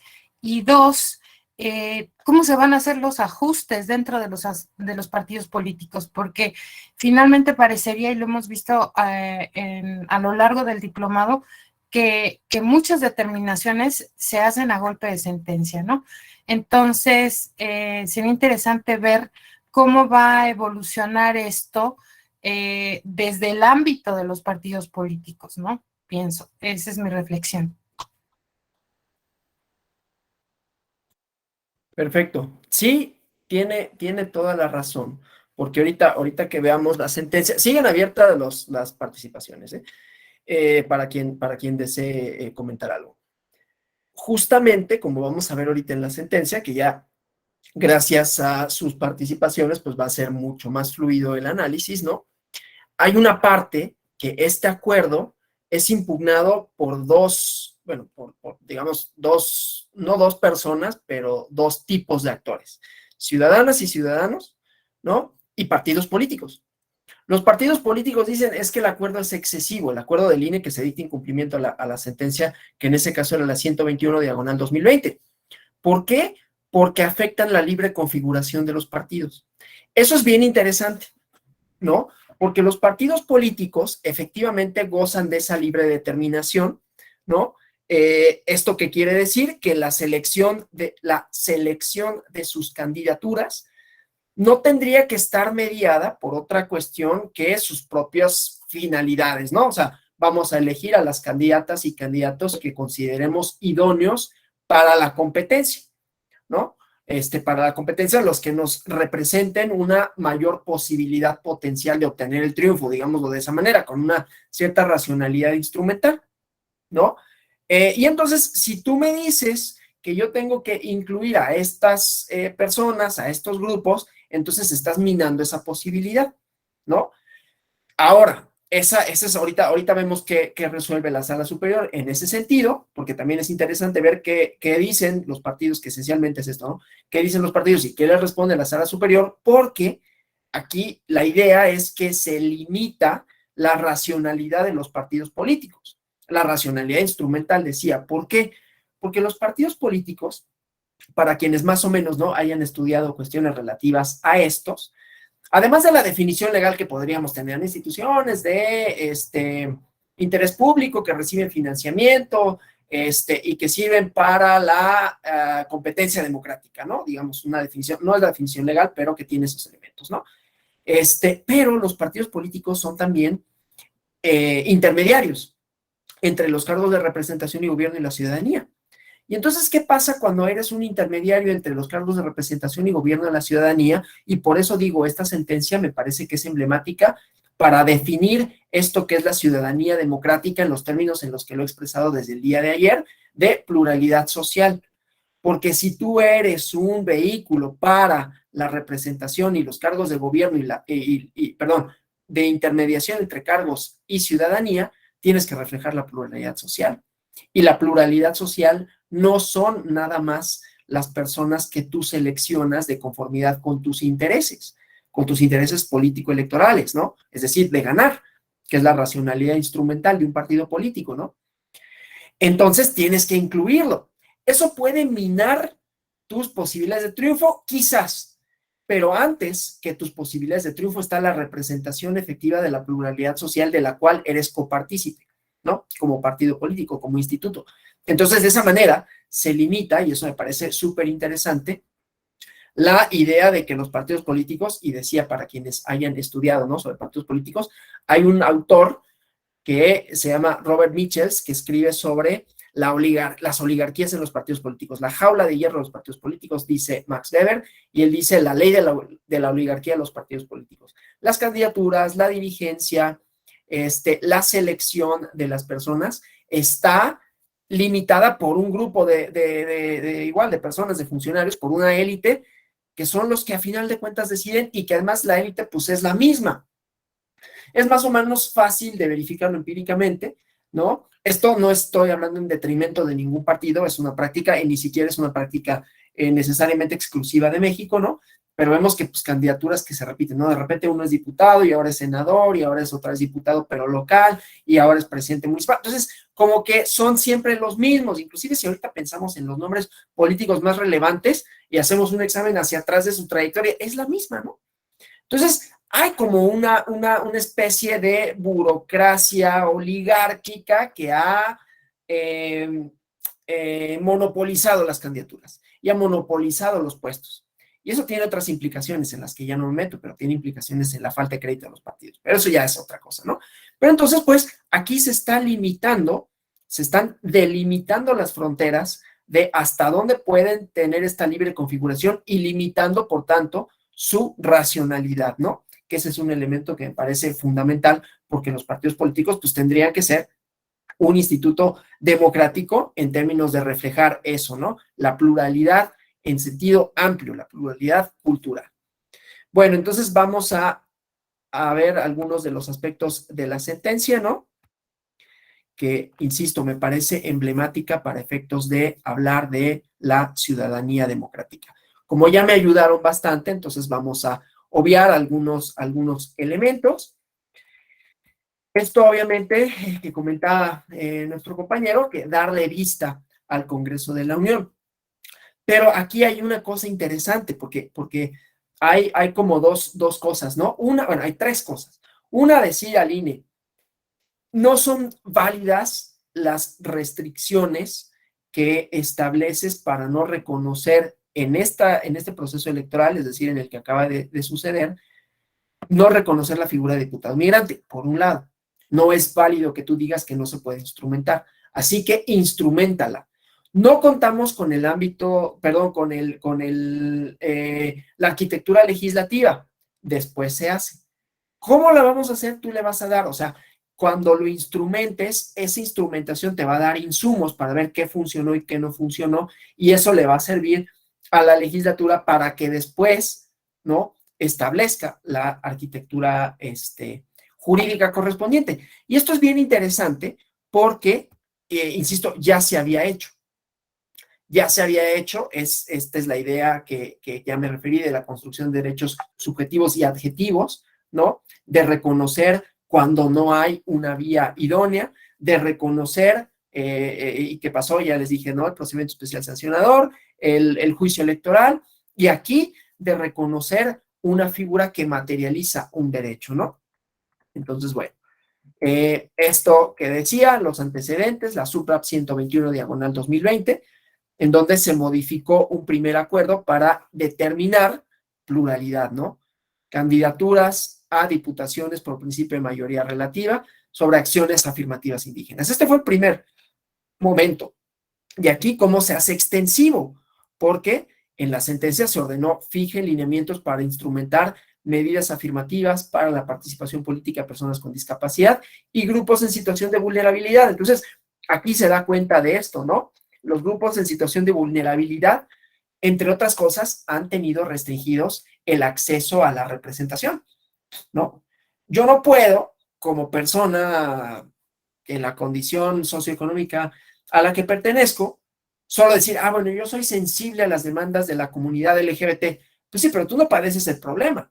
A lo mejor puedes decir, pues, no, yo entiendo que les han mermado derechos, soy sensible a ellos, voy a hablar con ustedes, pero yo no sé cuál es la problemática, yo no la siento, yo no la he vivido, ¿no? Entonces ahí los términos de representación efectiva es, qué bueno que un hombre heterosexual, blanco, de edad de entre 35 a 50, venga a decir que necesita mi comunidad. No, hombre, gracias, ¿no? Que esa es como la idea siempre de la toma de decisiones, ¿no? No, pues es que la representación efectiva también significa que las personas en situación de vulnerabilidad no solo tengan el derecho de votar, ¿no? Sino que lleguen a los cargos de poder público, que deliberen, que pongan en tensión sus demandas, ¿no? Bueno, entonces, en cumplimiento de esa sentencia, dictan este acuerdo y decía, hay dos vertientes, los recursos de apelación que interponen los partidos políticos, con esta idea de, pues me estás limitando mi libre configuración, y los juicios de ciudadanía, que en este caso se tratan la ciudadanía y ahorita vemos por qué, ¿no? Aunque muchos de ustedes ya lo vieron y ya lo saben, de representación de personas migrantes, ¿no?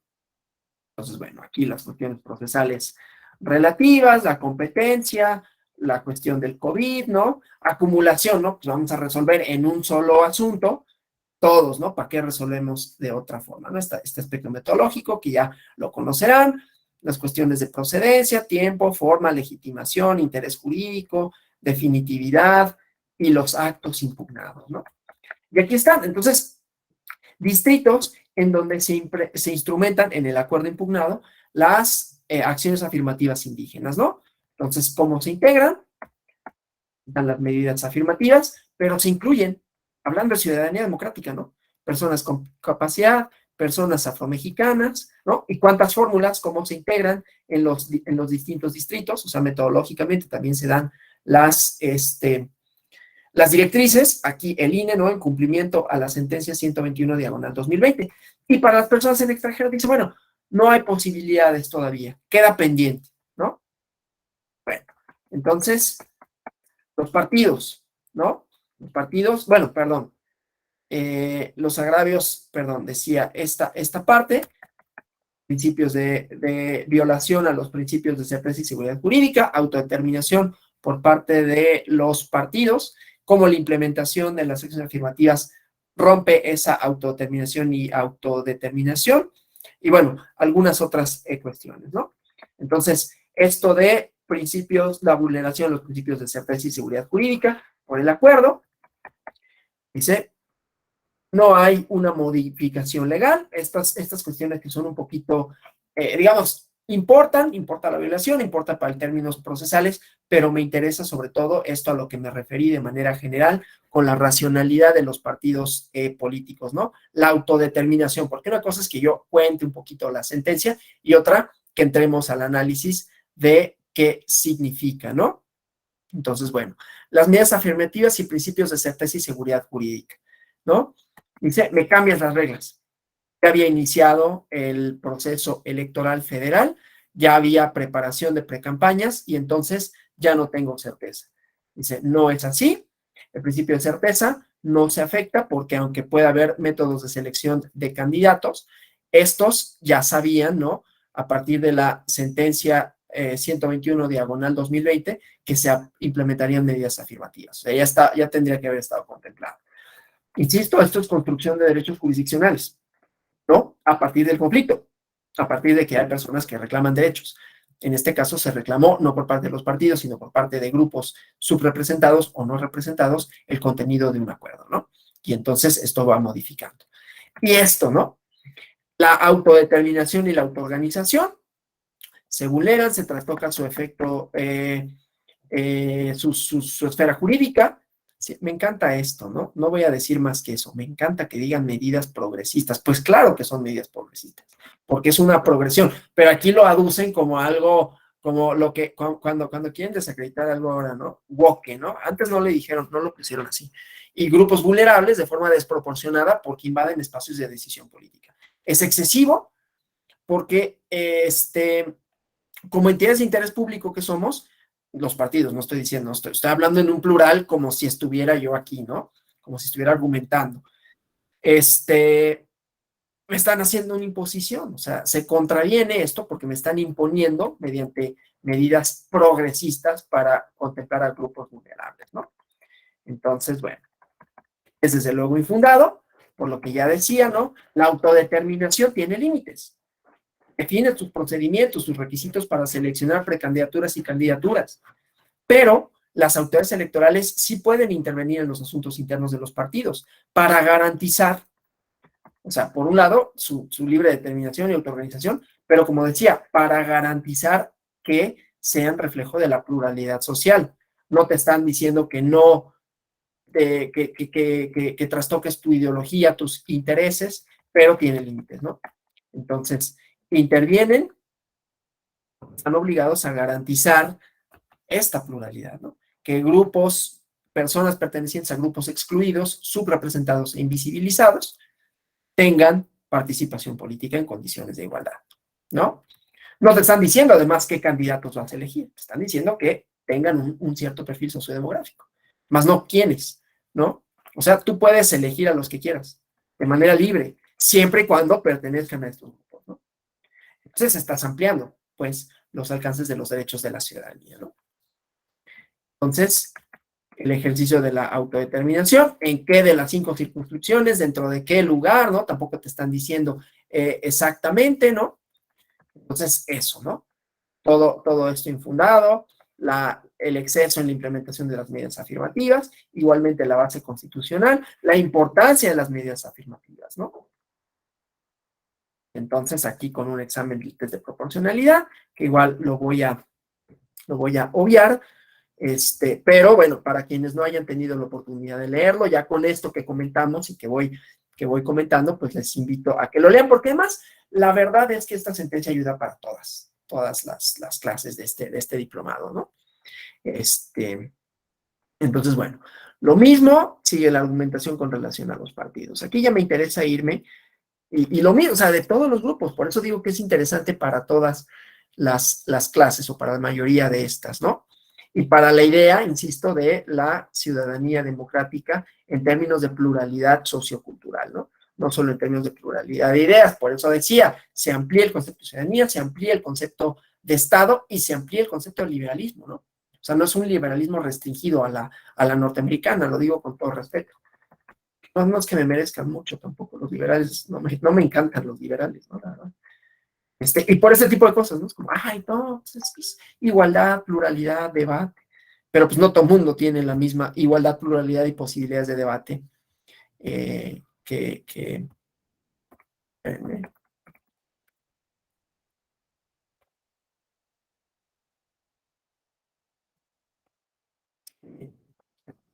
Entonces, nada más les comento que estoy en una clase.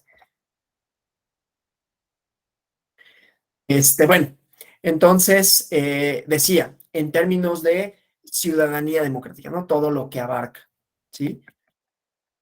Bueno, obviamente aquí también están diciendo pues, los criterios de competitividad. O sea, los partidos están hablando desde su racionalidad, que tampoco es que esté mal, no tienen razón, pero están viendo, ¿no? Como esta parte a la que ya me referí. Pero insisto, me interesa, ahora sí léanla, ¿no? Con esa idea de racionalidad de los partidos y los límites a la misma, ¿no?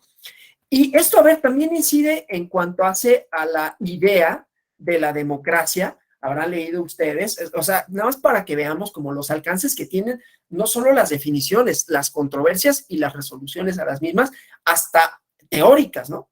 Por esto que digo del liberalismo, a mí no me gusta porque no todo el mundo tiene las mismas condiciones para debatir. Entonces, claro, y lo aceptaban los liberales, ¿eh? O sea, John Locke, John Stuart Mill no pensaba que todos eran igual, o sea, la libertad estaba acotada para algunas personas, blancos, propietarios, hombres, ¿sí?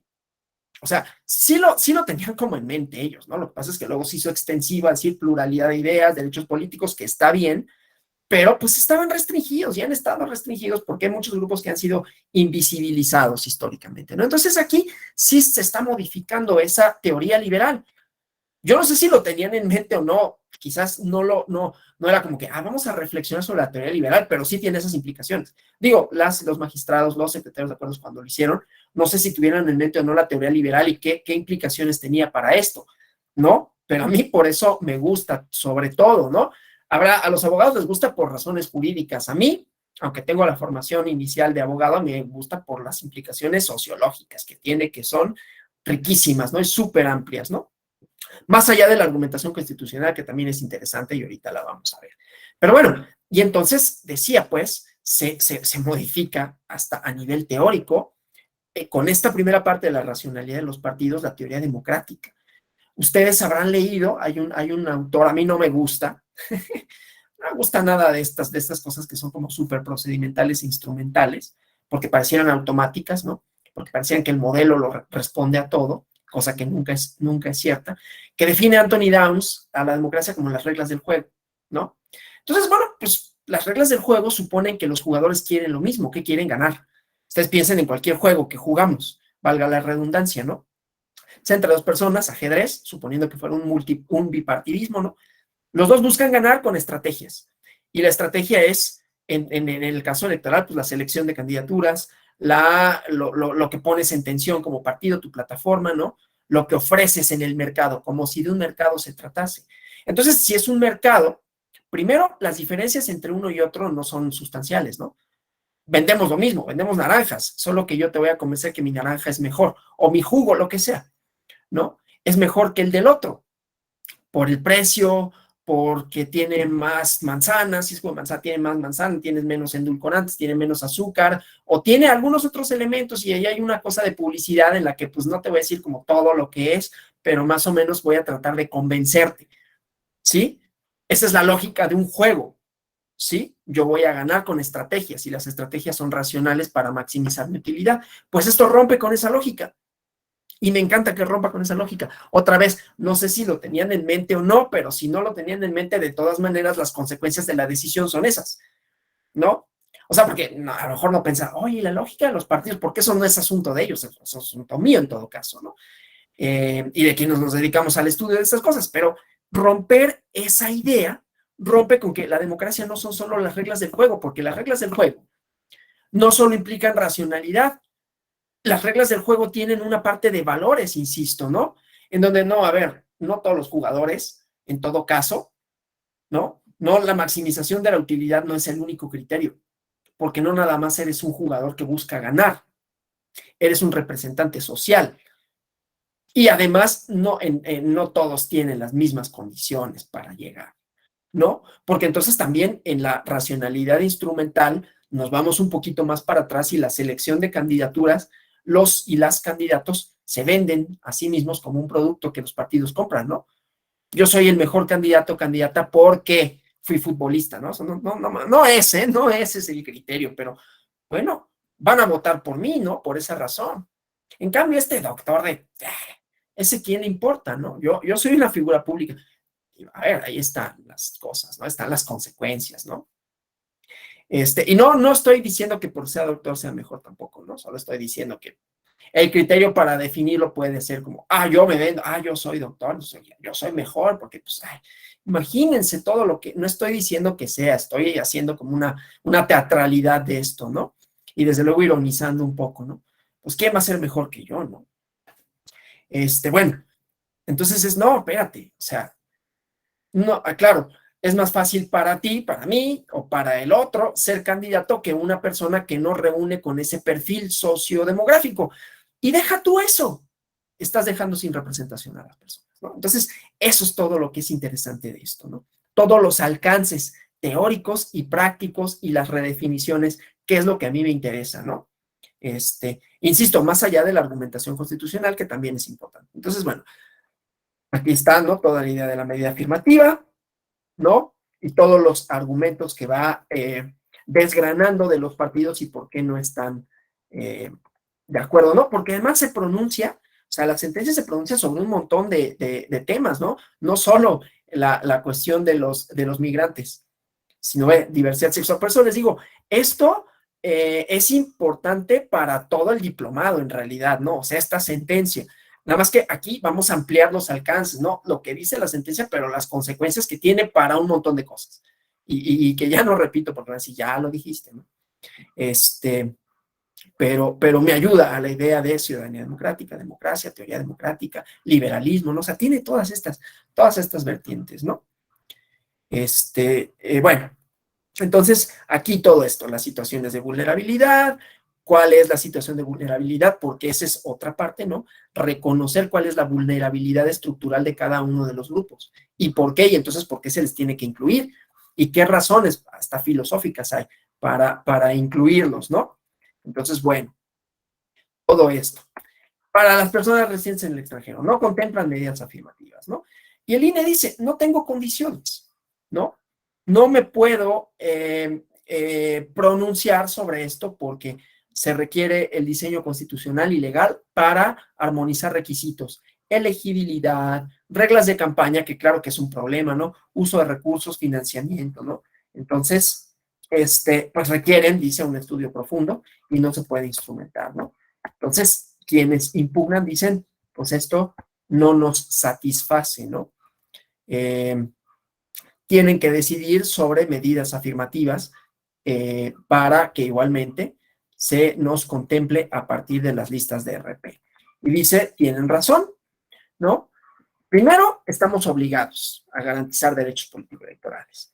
Y esto que van diciendo, ¿no? Que más o menos estábamos ayer observando, la cantidad, 12 millones aproximadamente, ¿no? De los cuales más del 95% vive en Estados Unidos, poco más de 12 millones, pues. Si consideramos mexicanos de segunda y tercera generación, con los criterios que ya establecíamos, pues llegaba casi a 27, bueno, superaba los 26 millones, ¿no? Causas de migración, las causas estructurales, todas estas son importantes por una conclusión a la que voy a llegar, ¿no? Esto, la cuestión de las remesas, o sea, como centrando por qué los migrantes son un grupo vulnerable, ¿no? Y entonces, ¿por qué una medida afirmativa que les garantice derecho de representación? ¿Sí? Entonces, aquí se hace todo ese análisis y luego la Constitución, ¿no? Para ser considerado candidato o candidata, los requisitos. La condición de migrante, perdón, aquí, no es excluyente para que una ciudadana o ciudadano tenga derechos políticos, ¿no? El derecho de votar y ser votada en condiciones de paridad, esto que ya nos habían referido, reconocer derechos de la ciudadanía y la comunidad migrante que no ha podido ejercerlos, ¿no? Esta idea, pues, que decía centrarlos como un grupo vulnerable, y solo 3 entidades federativas para 2018 habían reconocido el voto en elecciones de legisladoras y legisladores y 20 para votar en gubernaturas, ¿no? Para las elecciones federales, ya me había referido ayer a la reforma de 2014 y hoy también de la LEGIPE, del artículo 329, y que dice, no se pronuncia sobre el derecho a votar a las diputaciones federales, y toda la adversidad, ¿no? Entonces, bueno, el INE no niega que haya vulnerabilidad, pero no hay condiciones, ¿no? Y entonces, otra vez una reiteración sobre las medidas afirmativas, cuáles son sus elementos, cuál es su finalidad. Y entonces, dice, no hay congruencia entre la naturaleza de la medida afirmativa solicitada y la exigencia de una reforma para permitirles el voto, ¿sí? O sea, con que haya situaciones objetivas que justifiquen la medida a favor de esos grupos, es suficiente para que se instrumente una medida, ¿no? Entonces aquí la justificación de las medidas, esto de enderezar, reparar injusticias históricas, y desde luego, pues los migrantes, ya lo hemos referido, cuáles son las injusticias históricas, tanto dentro como fuera de su comunidad. Hay un texto que yo les recomiendo, nada más para ir como dimensionando estas dificultades culturales, en la revista de la Universidad de México, de la UNAM, pero así se llama, Revista de la Universidad de México, un número en 2000, ¿qué fue? 2019, porque fue antes de la pandemia, que se llamaba Mexamérica. Yo por ahí lo tengo, pero ahorita no lo veo. Ah, sí, no, se los voy a mostrar para.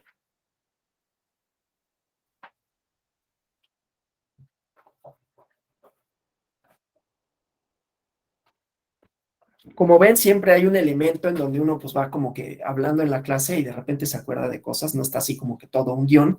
Es este número, Mexamérica, ¿no? Entonces, trae varios textos que justamente colocan a la idea de la frontera de México y Estados Unidos como un fenómeno cultural y donde ha habido muchísimas injusticias, tanto en un lado como en otro, ¿no?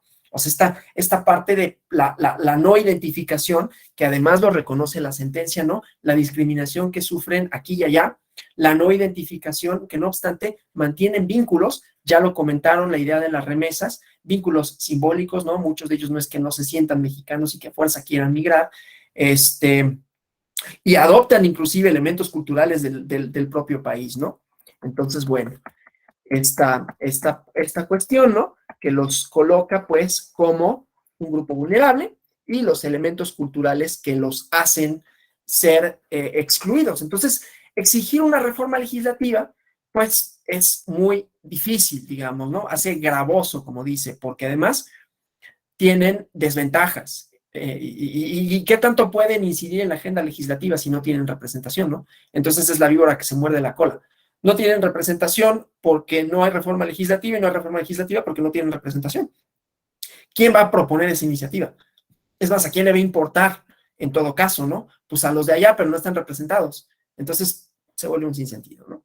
Entonces, esto de las medidas afirmativas como una medida compensatoria, ¿no? Y dice, no hay, es incompatible, dice la principal razón, incompatible, constitucional y legal. Y entonces se hace el análisis de la incompatibilidad. Pues solo la residencia efectiva sería, en todo caso, de acuerdo con la Constitución, lo único que podría limitar ese derecho, porque lo demás no, ¿eh? Y luego en la LEGIPE, esto. Entonces, dice, el único argumento sería la residencia efectiva, pero la finalidad es que haya una relación, un vínculo entre la comunidad y los electores. Entonces, este vínculo, ¿no? Supone que cuando yo represento a una comunidad, pues tengo conocimiento del entorno, ¿no? Y eso me va a poder permitir conocerlo. De manera tal que, pues, lo que tendríamos que exigir es que el o la persona candidata fuera miembro de esa comunidad. ¿Sí? En cuanto a las reglas de campaña, tampoco hay limitantes, ¿no? En ese sentido, aquí lo vemos, en derechos, la fiscalización para comprobar gastos, tampoco, dice, el financiamiento operaría de la misma manera. Entonces, no hay elementos objetivos que restrinjan, ¿no? Ahora sí, en la medida afirmativa se tiene que contemplar la vinculación con el estado de origen. Sí tengo que acreditar no solo que pertenezco a la comunidad migrante, sino que tengo una vinculación con el estado, ¿no? Con la circunscripción, lo que sea. ¿Cuántas candidaturas? Esta es como la instrumentación, ¿sí? y se justifica por estas cuestiones de igualdad, ¿no? Y ya. Pero me interesa otra cosa, ¿no?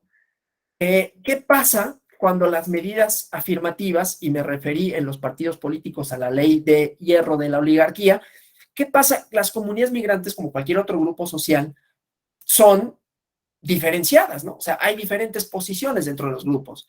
Y muchas de esas diferencias por las posiciones pueden atender a criterios socioeconómicos. Entonces, fíjense, todavía más allá en la sentencia, asegúrate de que en la selección de candidaturas no se esté beneficiando a grupos que ya están beneficiados dentro de esa comunidad. O sea, que sea lo más equitativo posible para que haya una representación efectiva y que no sea como, pues sí, los que ya tenían poder dentro de esa comunidad, ¿no? Esto, desde luego, es difícil instrumentarlo en una primera vuelta, en una primera elección, pero aquí está, ¿no? Teoría de las dos clases, esto de una minoría favorecida. Entonces, no tendría mucho sentido que, bueno, pues terminarse beneficiando a los que ya eran beneficiados, ¿no? Que no tenían un problema real y entonces la representación ya no es efectiva, ¿no? Esto otra vez, ¿no? El blanco heterosexual, que, pues sí, pues los de siempre a final de cuentas, ¿no? Tendría que ampliarse en todo caso el alcance. Y esto, como decía, sirve como insumo, ¿no? Para, aquí dice, verificar esto, ¿no? Si están logrando sus objetivos. Determino la acción legislativa con este criterio de transversalidad y si lograron sus objetivos o cuáles son las reformas que se pueden hacer para que se incluya en la legislación de manera efectiva este instrumento, ¿no? Y entonces ya cuando, o sea, como parteaguas, primero como dijo la compañera, a golpe de sentencia, se dan lineamientos, pero esos servirán para una posterior reforma, ¿no? Y ya es una reforma muy plausible, muy posible, porque pues ya tienen representación. Entonces ya habrá quien diga, yo presento la iniciativa, ¿no? Y, insisto, los insumos serán cómo se instrumentó, a quién se benefició, qué faltó, qué se hizo bien y qué no, ¿no? Entonces, pues eso.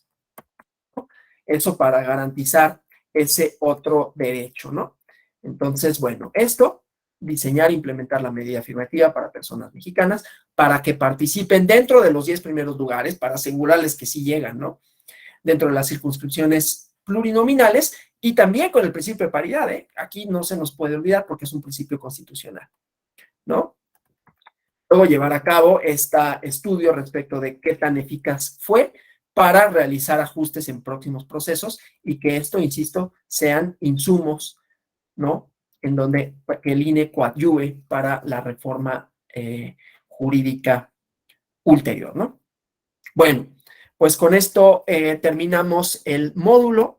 No sé si hasta aquí haya preguntas, comentarios que deseen formular. Por mi parte, yo les agradezco por su asistencia, sus participaciones. Espero que se hayan satisfecho en la medida de lo posible, en la medida de lo que ustedes tenían pretensiones, ¿no? Cuando se inscribieron al diplomado y vieron un módulo de esto, pues que haya quedado más o menos respondidas sus inquietudes o que se hayan planteado algunas otras, ¿no? Que les permitan ampliar a ustedes sus conocimientos. El autor que habla sobre las oligarquías en los partidos políticos, Robert Michels, lo escribo.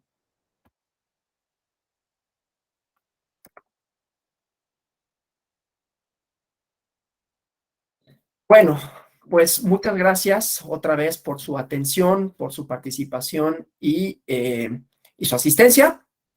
Espero verlos en algunas otras de nuestras actividades e insisto que estas sean provechosas para ustedes en cuanto a sus pretensiones, ¿no? Y que, bueno, nada, un gusto siempre charlar en estos espacios. Hasta la próxima y que tengan un feliz martes. Adiós. Gracias. Gracias, maestro. Muy bien. Muchas gracias. Gracias a ustedes. Gracias, hasta luego. Adiós.